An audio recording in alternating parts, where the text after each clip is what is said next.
The British Prime Minister's first stop in Turkey, paying her respects at the mausoleum of the country's founding father, Mustafa Kemal Atatürk, a leader revered for saving Turkey from the ashes of the Ottoman Empire and the European powers that carved up the remains. Then, back to business in what's been a busy weekend for Theresa May. Fresh from her endorsement of President Trump in Washington, D.C., a staunch show of support for President Erdogan in the Turkish capital, Ankara. Turkey is one of the UK's oldest friends. Our relations stretch back over 400 years, but there is much that we can do in the future to build on that relationship together. And so far, it appears to be working. As the UK looks to a future away from the EU, President Erdogan offered this reassurance. As two NATO countries, we always stand in solidarity and work in this manner. We discuss the joint steps we can take together, particularly in defence cooperation. I believe our cooperation will be very different from now on. We aim to increase the annual trade from $15.6 billion to $20 billion. Turkey is an important, if complicated, ally for the UK, much like the UK's other ally across the Atlantic. The fierce criticism of President Trump's ban on travellers from Syria and other Muslim-majority countries entering the US is a poignant issue, one that is keenly felt in Turkey, a country that spent $26 billion sheltering refugees. There are 55 million refugees in the world. The number of countries who are members of the United Nations is around 200. The number of refugees make up to more than 50% of their population. Therefore, this problem cannot be ignored, and it cannot be solved by building walls. Also, as two NATO countries, another major issue was discussed: security and the establishment of Turkey's fighter jet program by Britain's BAE Systems and Turkish Aerospace. A deal that's worth $125 million.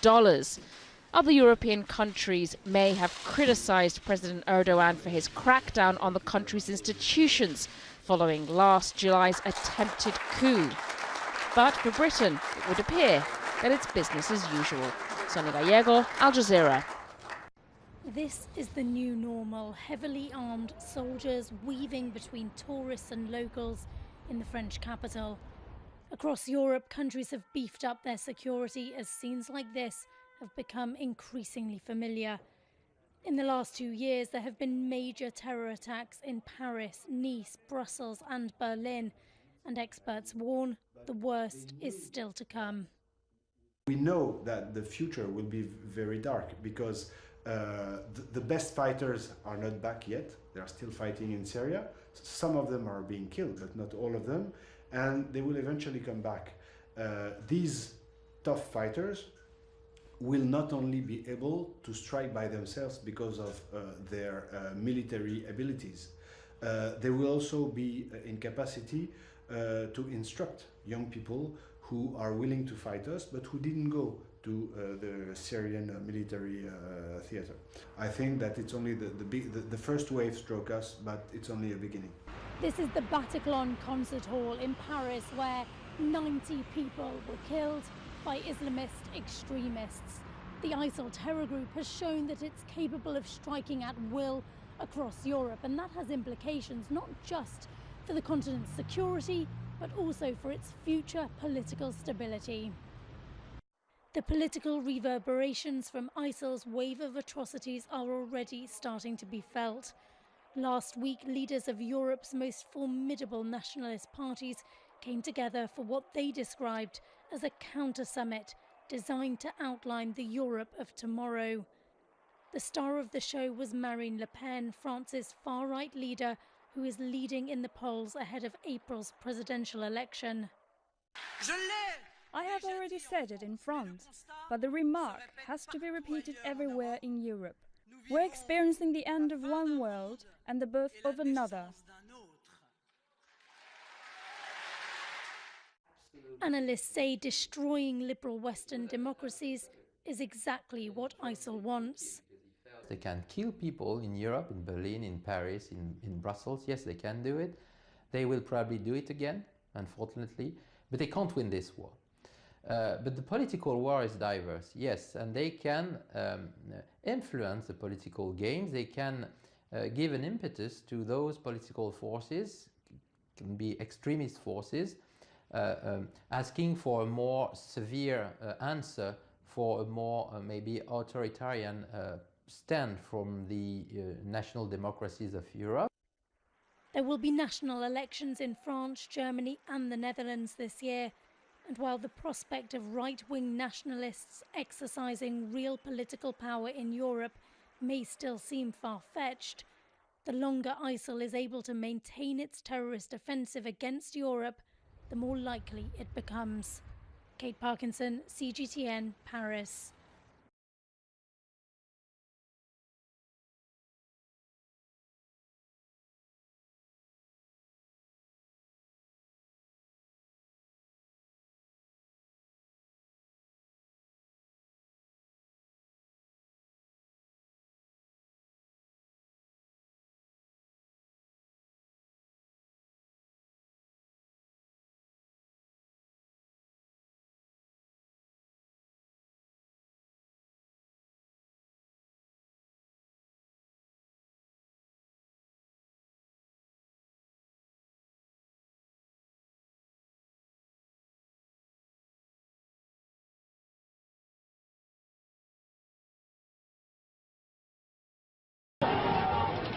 In January 2006, the Muslim world raged at Denmark.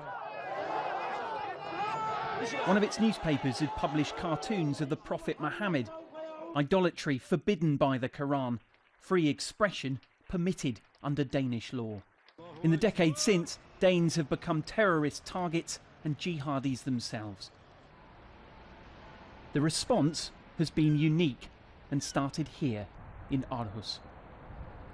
Denmark's second city has a large Muslim community and a problem with radicalisation. To solve it, authorities start early. We've come to this radicalisation workshop for teenagers. It's not theory for some of them. Many of my neighbours has been radicalised, and it crushes my heart every time I hear about a neighbour that has lost his life, his or her life in battle. Superintendent Alan Oslev has been one of the driving forces behind what's known around the world as the Aarhus model. Basically, the problem is, do you only want to focus on punishing people, or do you also want to focus on preventing? The aim is to find those heading for trouble and simply talk to them before any crime has taken place. When we approach them and invite them to come into our program and listen to them, we can see that extremism disappears in those good cases, or it diminishes at least. It requires manpower and cooperation across different departments that many countries might struggle to match, though its methods are mostly traditional. We do not have experiences telling us that people get radicalized just online and nothing else. They normally get radicalized through a group, perhaps a small group. Success is hard to quantify. This is a long-term process. A few days in the Gellerup neighbourhood, though, and it becomes clear the issue is not resolved. The Aarhus model's end goal is dialogue, and yet it's proven extremely difficult to find people here willing to talk to us on camera. Despite all of the resources poured into this pioneering work, you sense a resurgent tension in this community, a feeling still of not being entirely understood. This is the Gremhoy Mosque. Many who left to join IS came here first. Its Salafist imam who's been cooperating with authorities. Osama el-Sadi's views are highly controversial. I don't talk about the Islamic State now. I talk about the idea of caliphate, yes. But he is a direct link to a radical scene authorities want to reach.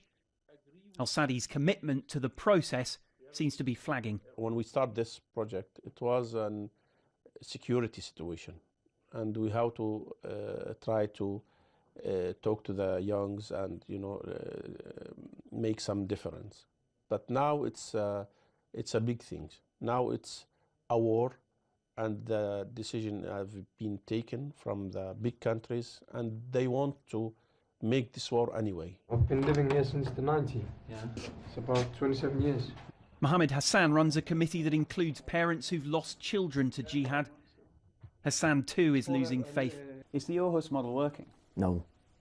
He believes giving al-Sadi a say adds to the problem. Is it your impression that there is still a risk or a threat in this community, that there are people who would still look to be harming others? Yeah, there are. You think it's a real threat? Yeah, I think it's a real threat, but the threat it's impossible to see. The project's co-director tells us any exclusion could be dangerous too. The greatest enemy is to make polarizations between groups of inhabitants in the same country. You have to make people together to make dialogues, so you know each other's opinions. Yeah. That understanding is present, but still has limits. After 10 years of talking, Denmark back in the days took them in as they were their own. Some in this community seem to want action more than words. Guy Henderson, CGTN, Aarhus, Denmark.